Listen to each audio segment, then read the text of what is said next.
जय श्रीमन नारायण। ए पर जे टिप्पणी हम करे जा रहल बा रामानुजदास श्रीमान गट्टू वेणुगोपाल स्वामी जी के द्वारा दिहल गयल बा।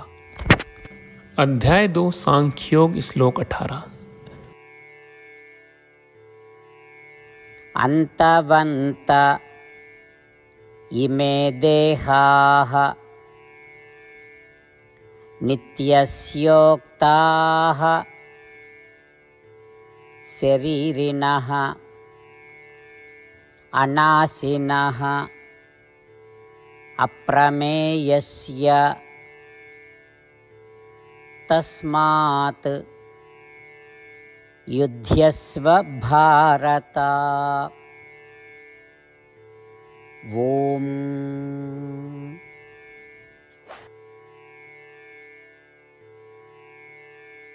अर्जुन के माध्यम से भगवान श्री कृष्ण हमनी के जौना शरीर में निवास करत बानी ओकर प्रकृति के बारे में हमनी के सिखावत रहल बाड़े।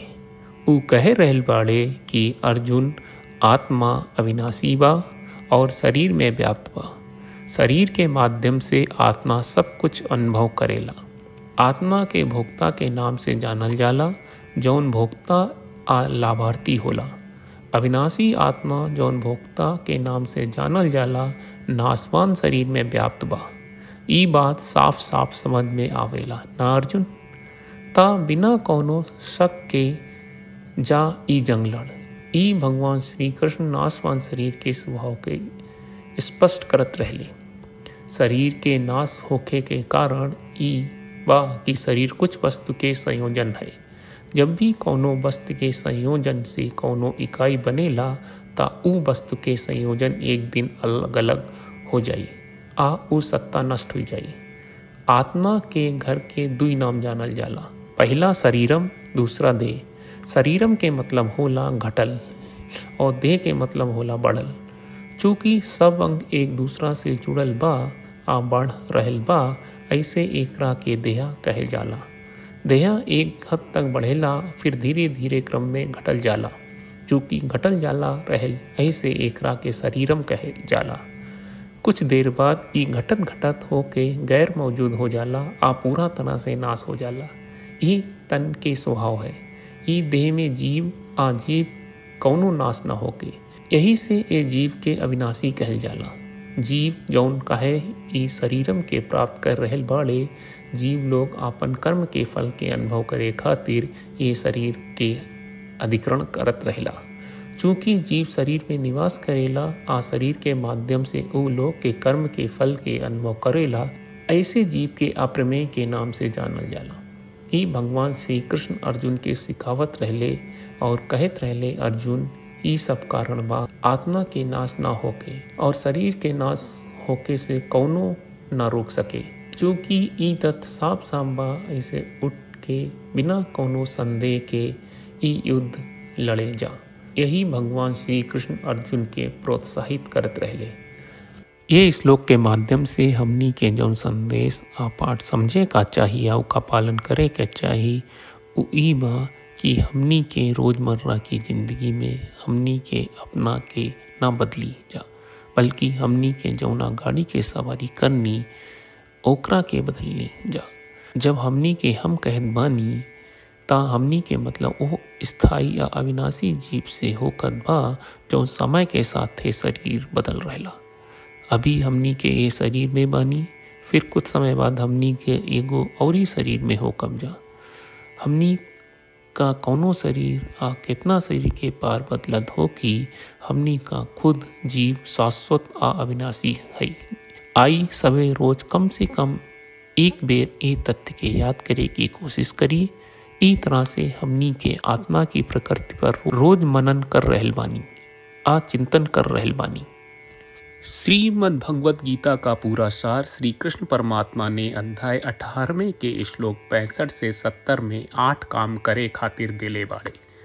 श्री कृष्ण कहले, हम ओ लोगन से प्रेम करनी जो लोग इन 8 बातन के मान तारे। हम ओ भक्तन के हर तरह से रक्षा करब।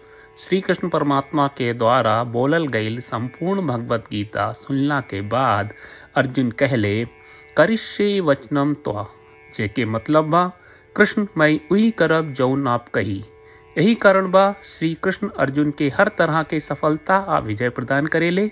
आई परमात्मा के आपन व्रत देई कि हमनी के ये 8 गौ कर्म के पालन करी जा। ई वचन परमात्मा के देवे से बड़न कौनो पूजा तपस्या यज्ञ नहीं। हम 8 प्रण कहब जौन हमनी के करे के चाहिए।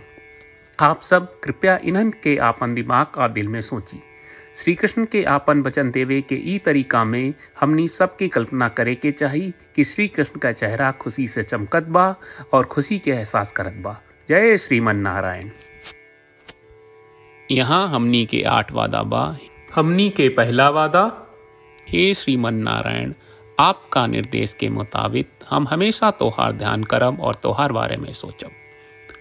हमनी के दूसर वादा, हे श्रीमन नारायण, आपका सलाह का अनुसार हम हमेशा आपका भक्त रहब।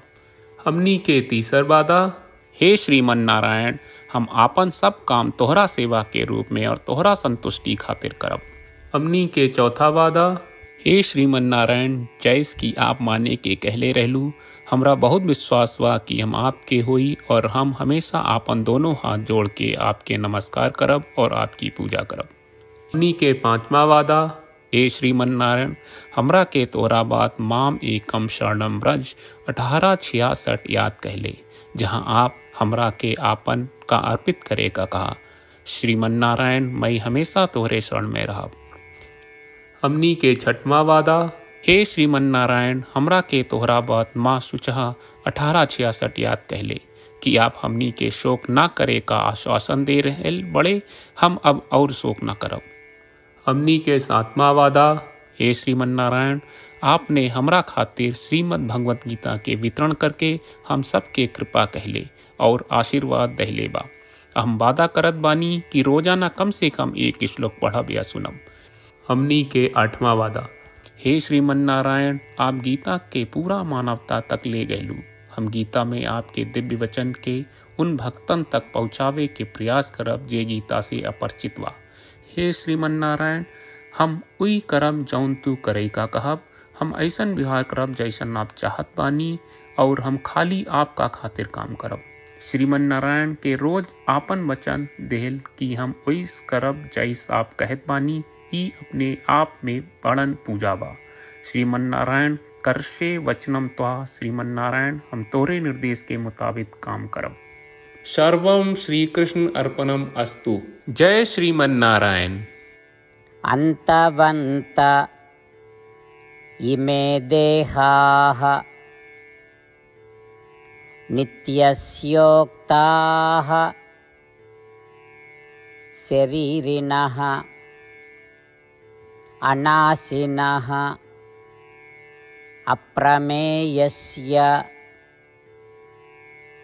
तस्मात् युध्यस्व भारत। ओम अन्तवन्त इमे देहाः नित्यस्योक्ताः शरीरिणः अनाशिनो अप्रमेयस्य तस्मात् युध्यस्व भारत। ओम श्रीमन्नारायण, करिष्ये वचनं तव। सर्वं श्रीकृष्णार्पणमस्तु। जय श्रीमन्नारायण। जय श्रीमन नारायण। सब भक्त लोगों से विशेष अनुरोध बा, जीवन में हर चीज में हमनी के तत्कालिक और प्रभावशाली परिणाम की अपेक्षा रहला। एकरा खातिर आइए रोजाना 1 मिनट के समय निकालल जाए और नारायण आश्रम पढ़ल जाए। नारायण आश्रम प्राप्त करे खातिर नारायण आश्रम वेबसाइट पर जाई, जो www.narayanaashram.org है, और पंजीकरण में आपन नाम और ईमेल दर्ज करी। आपके द्वारा प्रदान कईल गई ईमेल पर आपका एक नारायण आश्रम PDF प्राप्त हुई। PDF में एक रामायण श्लोक, एक गीता श्लोक और एक विष्णु नामम बा। ये तीनों के मिल के नारायण आश्रम कहल जाला। हर व्यक्ति के ये श्लोक के अलग अलग संयोजन मिलेला। जब हर कोई 24,000 भक्तन के साथ रोजाना आपन नारायण आश्रम पढ़त आ सुनत बा ता हर दिन संपूर्ण रामायण का एक दौर, श्रीमद् भगवत गीता पारायण के 33 दौर और श्री विष्णु सहस्त्रनाम स्तोत्र पारायण के 24 दौर प्रतिदिन पूरा होएला। ई एक बहुत ही उल्लेखनीय और विलक्षण परिणाम बा जौन हर एक दिन ऐस करे से निकलेला। ई कारण बा कि आप और आपके परिवार के सदस्य तुरते जाके आपन नारायण आश्रम प्राप्त करी। जय श्रीमन नारायण।